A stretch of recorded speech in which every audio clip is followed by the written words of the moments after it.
గురుగారు మరో ఉత్తరం చూద్దామండి. ఈ ఉత్తరాన్ని లలిత గారు వరంగల్ నుంచి రాస్తున్నారు. అనంత పద్మనాభ చతుర్థి పర్వదినం నాడు ఆచరించాల్సిన విధి విధానాలు ఏమిటి తెలియచేయండి అని కోరుతున్నారండి. అనంత పద్మనాభ చతుర్దశి వ్రతం అనంత వ్రతం అన్న పేరుతో భవిష్యోత్తర పురాణంలో వర్ణింపబడి ఉంది. అనేక ఇతర పురాణాలలో కూడా ఈ వ్రత ప్రస్తావన వస్తుంది. అనంతుడిని శ్రీమన్నారాయణమూర్తిని అర్చించాలి. సర్పరూపంలో 14 శిరస్సులు గల సర్పరూపంలో అనంతుడిని అర్చించాలి. ఇందులో 48 దర్భలను ముడివేసి ఆ దర్భలకు ప్రత్యేకంగా వాళ్ళ ఇంటి సంప్రదాయాలను అనుసరించి 48 దర్భలు ఒక ముడి వేస్తారు. ఆ చివరలను 7 కానీ 14 కానీ సర్పములుగా మళ్ళీ అల్లి ముడి వేస్తారు. అధికంగా 7 ముఖములుగా ఉండే సర్పాన్ని అర్చించడం నేను గమనించాను. 14 సర్పములు గల ఆదిశేషువును కూడా నేను చూచాను. ఇలా ఆ దర్భను సిద్ధం చేసుకొని చాలామంది తెలియడం లేదు ఈ రోజుల్లో. ఇలా దీన్ని సిద్ధం చేసి ఇంట్లో ఎరుపు రంగు వస్త్రము, గోధుమలు లేదా బియ్యము, కలశం పైన పాత్ర, ఆ పాత్ర పైన కొబ్బరికాయ కాదండి, ఈ సర్పాన్ని ఉంచాలి.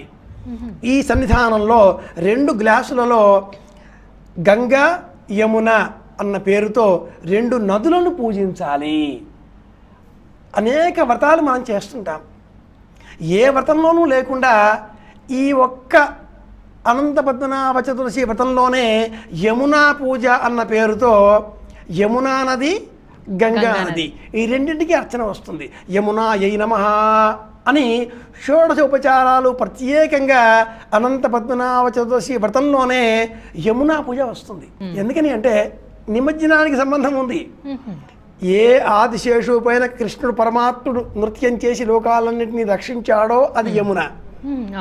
అది నీలివర్ణంలో ఉండేటటువంటి యమున. అక్కడ ఆ విషాన్ని తొలగించినటువంటి వాడు కృష్ణుడు. ఆ నీటిని మనం వినియోగిస్తున్నాం. ఇక్కడ ఈ లోకంలో ఉండే నీటిలో ఉండే విషాన్ని తొలగించేవాడు గణపయ్య. ఏ గణపయ్య మనం మట్టితో చేసుకున్నామో నీటిలోంచి తీసి, ఏ గణపయ్యని మనం 21 రకముల పత్రములతో అర్చించి ఆ పత్రములు 11 రోజుల పాటు ఇలా అర్చనలో ఉంచినందువల్ల వచ్చినటువంటి రసాయనిక చర్యలతో భాగంగా వీటిని తీసుకువెళ్ళి అందులో వేసి ఆ నీటిని విషతుల్యం కాకుండా ఉండేటట్లుగా ఏర్పాటు చేసుకుంటున్నామో అందుకోసమనే యమునా పూజ. అది యమున. ఈ వ్రతంలో యమున గంగ వీటిని పూజించి ఆ పిమ్మట అనంతుడిని షోడశోపచారములతో అర్చించాలి. ఆ పిమ్మట మనం తోరం కట్టుకోవాలి. అన్ని వ్రతాల్లో తోరం ప్రధానం. ఈ ఒక్క వ్రతంలోనే యమునా పూజ ప్రధానంగా ఉంటుంది. గుర్తుపెట్టుకుందాం. అనంత వ్రత కథ కూడా అమ్మాయి చాలా చిత్రంగా ఉంటుంది. 2 స్నేహితురాళ్ళు వ్రతం చేస్తారు. ఒక అమ్మాయి మర్చిపోతుంది. అన్ని కథల్లో ఉన్నట్టుగానే విశేషంగా పోకుండా మనం కొన్ని విషయాలు చెప్పుకుందాం. ఆ వ్రతం మర్చిపోయిన ఇల్లాలు వ్రతం చేస్తుంటుంది, కానీ ఆ భర్త బాగా ధనం రావడంతో గర్వంతో ఏమిటి వ్రతం, ఏమిటి తోరం, నన్ను వశపరచుకోవడానికే, ఇదేదో వశీకరణ మంత్రం అని తీసి ఆ తోరాన్ని మంటల్లో వేస్తాడు.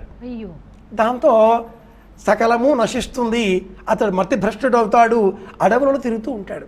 అలా తిరుగుతూ అసలు ఎవరి అనంతుడు తెలుసుకుంటాను అంటూ అడవులో తిరుగుతూ ఉండగా అతడికి ఓ పెద్ద మామిడి చెట్టు కనిపిస్తుంది. మామిడి చెట్టు చుట్టూ పక్షులు ఉంటాయి, అనేక పళ్ళు ఉంటాయి. ఆ మామిడి చెట్టుపై 2 పక్షులు ఉంటాయి. ఏవీ తినడానికి వీలు లేదు.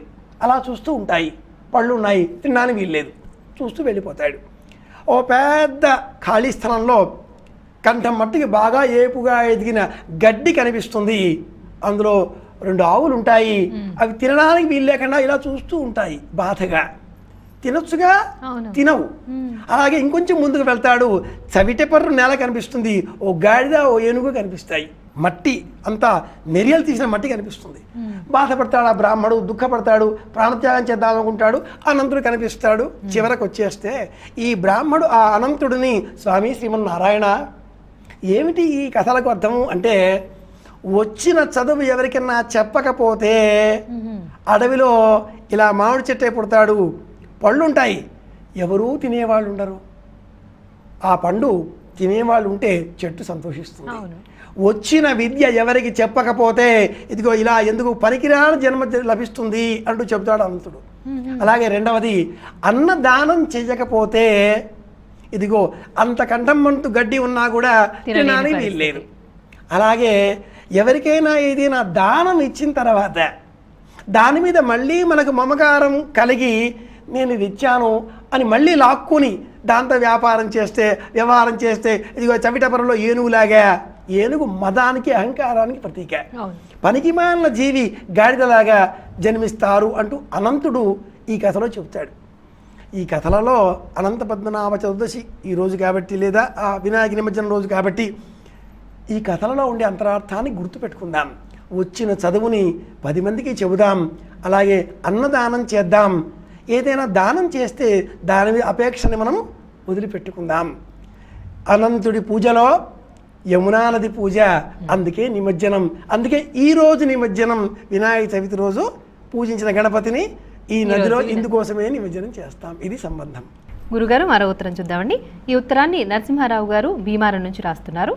అనంత పద్మనాభ చతుర్థి వ్రతాన్ని ఎవరైనా ఆచరించవచ్చా? ఎవరైనా ఆచరించవచ్చు.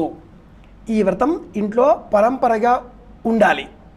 మాకు కూడా ఆచరించాలని ఉందండి అనుకుంటే ఈ వ్రతం ఆచరించే వారి ఇంటికి వెళ్ళి పట్టు తోరాలు తీసుకువెళ్ళి వాళ్ళకి అందచేసి ఆ వ్రతంతో మనము కూర్చొని వారి చేత ఆ తోరాలని పుచ్చుకొని మన మెడలో వేసుకొని లేదా చేతికి కట్టుకొని మనం కూడా ఆచరించవచ్చు.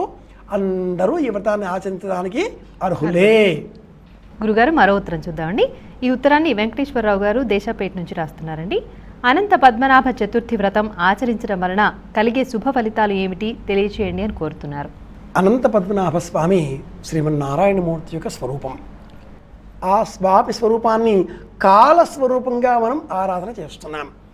అనంత వ్రత కథలో అనంతుడిని పూజించినందువల్ల అఖండ వైభవం, ఆరోగ్యం, ఆనందం, ధనకనక వస్తువాహనాదులు ఇవన్నీ కలుగుతాయి అంటూ ఆ ఇద్దరు కథలు మనకు తెలియజేస్తారు.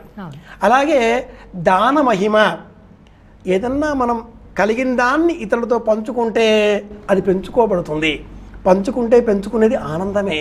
కనుక అనంత పద్మనాభ స్వామిని అర్చిస్తే మనకు ఆరోగ్యం, ఆనందం, భోగం, అన్నింటికంటే కూడా మించి మానసికంగా ఒక చక్కని ఆహ్లాదకరమైనటువంటి స్థితి, స్థిరత్వం ఇవి ఏర్పడతాయి. ముఖ్యంగా నీటి వనరుల పట్ల మనలో ఉండవలసిన లక్షణం, నీటి వనరులను మనం ఎలా కాపాడుకోవాలి అనే జ్ఞానం అంతా కూడా అనంత పద్మనాభ చతుర్దశి కథ తెలియజేస్తుంది. కనుక ఇవన్నీ లాభాలే. గురుగారు, మరి ఈ రోజు ధర్మ సందేహాలు కార్యక్రమంలో ప్రేక్షకులు అడిగిన అన్ని ప్రశ్నలకు చక్కటి సమాధానాలు ఇచ్చారండి. ధన్యవాదాలు. కృష్ణార్పణం. చూశారు కదండి ఈనాటి ధర్మ సందేహాలు కార్యక్రమాన్ని. మరో చక్కటి కార్యక్రమంలో మళ్ళీ కలుద్దాం. అంతవరకు